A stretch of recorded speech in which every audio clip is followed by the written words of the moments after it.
Tranquila, buona placa.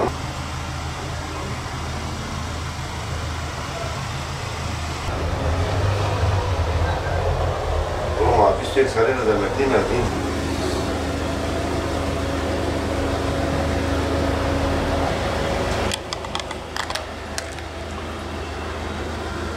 Mardinliyim. Bu işi, tizbi işi yapıyorum kehribar üzerinden. Zamanımızı böyle geçiriyoruz. Bizim Mardin'de gelenekseldir. Herkes tizbi seviyor. Kullanması faydalıdır. Yani vücudu çalıştırıyor, beyni çalıştırıyor. Kehribarın zararı yok, her zaman vücuda çok faydalıdır. Yani herkese tavsiye ederim. Şimdi normalde Mardin'de yani dedelerimizde de dahil, babalarımız da dahil, biz de dahil, yani geleneksel olarak herkes tizbi sever. Ha mesela biz tizbi aldığı zaman en kalitesini alıyoruz. Yani parayı sormayız, pahalıdır, ucuzdur. Mesela laylon, maylon, toz kullanmayız. Orijinali kullanırız. Ha dedelerimizden o var yani. Ama satış olarak 10 sene, 15 sene bu işi yapıyorum. Ama daha önce de meraktır yani. Mardin halkı hep merak ediyor. Ha bütün Mardin'de seviyor yani. Yaklaşık ben 18-20 yaşındaydım. Birkaç sene tamirciliğini yaptım, bıraktım. Ama güzel tizbi, mesela yurt dışına gidiyordum. Nereye bir güzel bir tizbi varsa alıyordum. Parası sormazdım. Ne kadardır, nasıldır? Yeter ki seveyim. Parasını sormazdım, alırdım. Koleksiyon yapıyordum kendime yani. Yani 60 yaşındayım. Yani hemen 16-17 yaşından beri hastalığı bende var. Hastalıktır yani. Yani iyidir yani. Yani iş olsa güzeldir. Krizdir yani, her tarafta kriz var. Kriz olmasa mesela gençler alır, yani alıyorlar yani. Ama krizdir yani. Mardin'de damla kehribar var. Osmanlı damlası var. Osmanlı bağası var. Osmanlı sıkması var. Osmanlı blok zarı var. Bir de yeni ateş kehribar var. Sıkma, zar. Bunlar hepsi kehribardır. Ama damla reçinedir. Diğerleri reçine değil. Sıkma, ateş, zar, bağa reçine değil. Damla reçinedir. Ağaç balıdır. Milyonlarca sene yerin dibine kalıyor, posuleşiyor. Ha ana vatanı da Litvanya, Polonya, Ukrayna. Üç yerde çıkıyor taş olarak. Tabii Türk işçiliği de hiçbir ülke yapamaz. En güzel Türk işçiliği Türkiye'de yapılır. Tabii bizim Mardin'de, yani Türkiye'de en tizbi yapan ustalar Mardinlidir. Bu saydıklarının hepsi yapılıyor.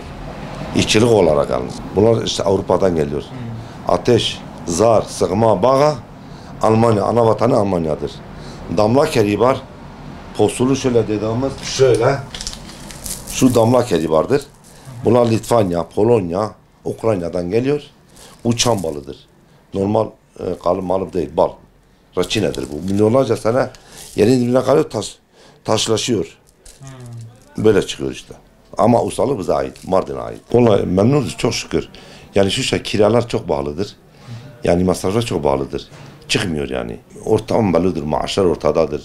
Memurun, işçinin, askeri ücretin, emeklinin maaşları ortadadır. Yani eskiden öyle değildi. Eskiden herkes alıyordu. Şimdi eskiden kiralar da normaldi. Şu an kiralar çok pahalıdır. Yani bazı zaman kiramızı çıkaramayız yani. Yani iş olmadıkça öyledir yani. Ama zamanımızı geçiriyoruz. Güzeldir yani. Tabii Mardinlerin aldığı tizbi Türkiye'de hiç kimse alamaz. Çünkü Mardin bir, Diyarbakır bir de Urfalılar da alır. Ama en birinci sırada Mardinler alıyor. Bu Mardinler bu işi yapıyor. Adana'da da yapıyorlar. Hepsi Mardinlidir. Faydası mesela ben 60 yaşındayım. Ben çocukken yani mutlaka boynumuzda damla kehribar vardı. Sarılığı almak için. Çocuk sarılık almak için. Bir de govat için diyor çok faydası çok. Bir de baş ağrısı için de faydası çok. Bir de eline aldığı zaman bütün stresini alır. Yani beyni çalıştırır. Faydası çok. Kehribar değil mi? Kanı dolaşır tabii. Tabii faydası çok. Kehribarın faydası çok. Tavsiye ediyorum. O temiz kullanmasını inan ki bir cerrahi doktor gibi vücuda fayda veriyor. Ciddi diyorum. Kehribar böyledir. Erzurum taşı öyle değil. Erzurum taşı yani ceyrani alıyor. Sustur. Ama kehribar sus değil. Kehribar gerçekten vücudu rahatlatıyor. Yani zaten tizbinin fiyatı yok. Yani sevdin mi alıyorsun. Fiyatı hiç yok. Valla çoğu var. Mesela hediye alıyorlar.